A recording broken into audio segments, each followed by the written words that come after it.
Guys, hello. I want to show you a quick tip about how to recover white haze that you can cause from super glue like this.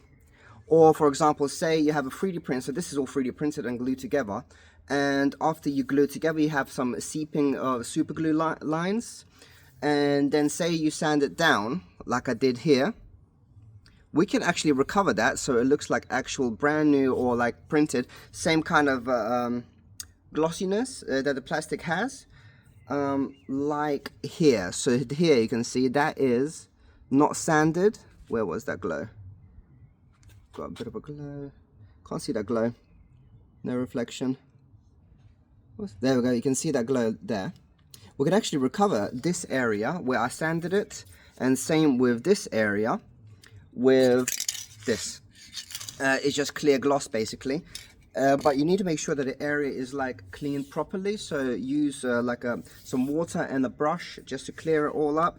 And this area has been sanded pretty well. It hasn't been sanded fine, it's like not 200 grit, this is actually like 120 I would say, so it's pretty sharp, but that's fine because it will look just as good.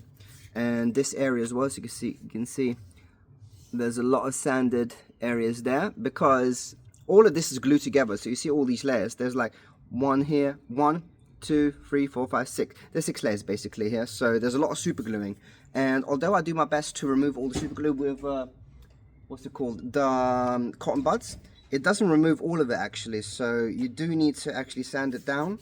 And after you sand it down you get this, so it's kind of inconsistent. You can see this here, kind of got glossy here, and then you got kind of matte, so we can actually recover that.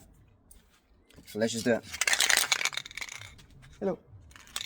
So just that, and I want you guys to kind of see the effect as it's sprayed on, and you can see that with the light there. So let's start with, no, not the handle, because I want to handle the handle. So let's start with the back here. So can you guys see that? You should be able to see that it's proper matte at the moment, but after we spray it,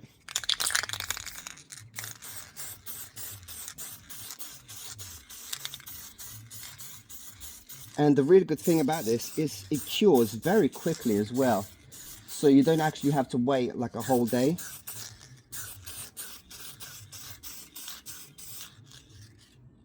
So you can see that has gone glossy instantly. Obviously it's gloss spray paint. It's clear coat. It's not spray paint, it's not color, it's clear coat. Clear gloss clear gloss coat. Okay, so the back of the blade is pretty much perfect already. I'll make sure you guys can see that reflection from the light. Somehow, there we go. So it looks basically same as this. This is not sanded, this area. It kind of looks like that. And now, I think I just need to move on to the handle. So I can handle this area, part of the sword. So I cleaned it all, like I said, with some water and a brush, except the electronics part, because obviously this is an electronic sword with the LEDs. So yeah, I used some a brush and some water, and yeah, pretty much that. So this is the really worrying area, because you know, when you super glue, if you get that white haze, it's very worrying. So what I would have used to do is sorry about the plane. So yeah, as I was saying, what I used to do is I would have painted this with a brush and some black spray paint on the brush, and then kind of like literally paint it. But it's not actually necessary, so we've got the clear gloss, so let's just do the handle now. See the white super glue, it just goes fully transparent instantly. So obviously we're not going to handle that by hand. We are going to have to give this some curing time.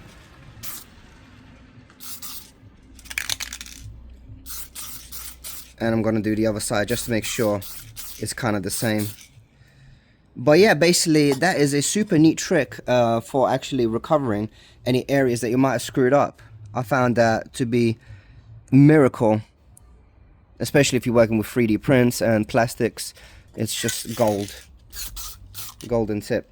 Guys, thanks for watching. If you want to get the sword or the 3D printing files for it, you can find them on my Etsy. Check it out. Yeah. Boy.